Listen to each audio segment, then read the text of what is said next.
রাষ্ট্রপতি নির্বাচন আগামীকালকে অনুষ্ঠিত হতে যাচ্ছে। আমাদের মাননীয় চেয়ারম্যান, দলীয় চেয়ারম্যান, সংসদ নেতা এবং মাননীয় প্রধানমন্ত্রী জনাব তারেক রহমান আমাদের দলের উচ্চ পর্যায়ের নেতৃবৃন্দের সাথে কথা বলে আমাদের মনোনীত করেছেন মির্জা ফখরুল ইসলাম আলমগীর সাহেবকে।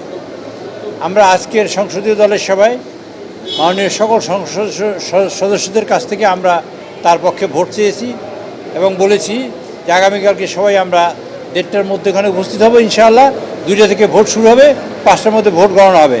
আমরা যা সিদ্ধান্ত নিয়েছি সবাই মিলে তাহলে এই রকমের ইলেকশন কমিশন, আমরা এবং সংসদ সবাই মিলে এই সিদ্ধান্ত নিয়েছি যে নির্বাচন শুরু হওয়ার 5 মিনিট আগে থেকে আমাদের লাইভ টেলিকাস্ট হবে এবং মাননীয় মহামান্য রাষ্ট্রপতি এবং স্পিকার, মাননীয় প্রধানমন্ত্রী এবং বিরোধী দলীয় নেতা এবং যদি কোনো সদস্য যিনি আমাদের মির্জা ফখরুল ইসলাম আলমগীর হিসেবে আছেন তিনি ভোট দেওয়া, ওগুলো আমরা লাইভ দেখাবো। তারপর সব রেকর্ড করা হবে। আবার নির্বাচন শেষ হবার 5 মিনিট আগে আমরা সেই লাইভ শুরু করব।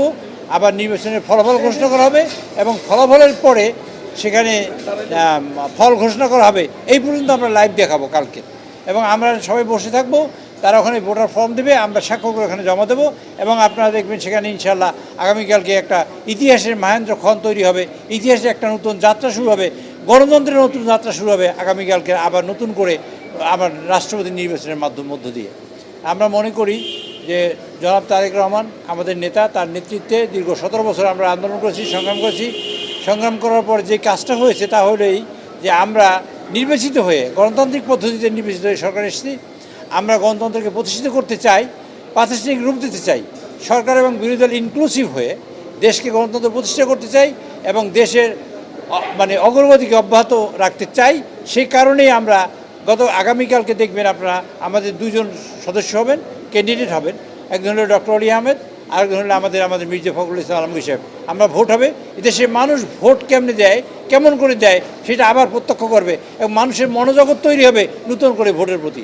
সেই প্রত্যাশা করে আগামীকালকে ইনশাআল্লাহ আমরা রাষ্ট্রপতি নির্বাচিত করতে পারবো সেই আশাবাদ ব্যক্ত করে আপনাদের সকলকে ধন্যবাদ দিয়ে, কষ্ট করে আমাদের এখানে এসেছেন তার জন্য আপনাদের ধন্যবাদ দিয়ে আমাদের বক্তব্য শেষ করছি। আপনাদের কোনো প্রশ্ন আছে? যে পরের দিনই 21 তারিখ সন্ধ্যা 7:30টার সময় বঙ্গভবনে শপথ হবে ইনশাআল্লাহ।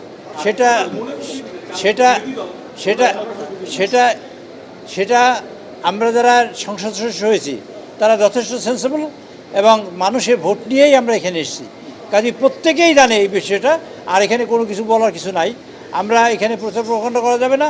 আমরা আলোচনা করেছি, আমাদের দলীয় সিদ্ধান্ত হয়েছে, ওনাদের দলীয় সিদ্ধান্ত হবে, আমরা ওখানে বসে ভোট দেবো, কোনো কিছু অসুবিধা নেই।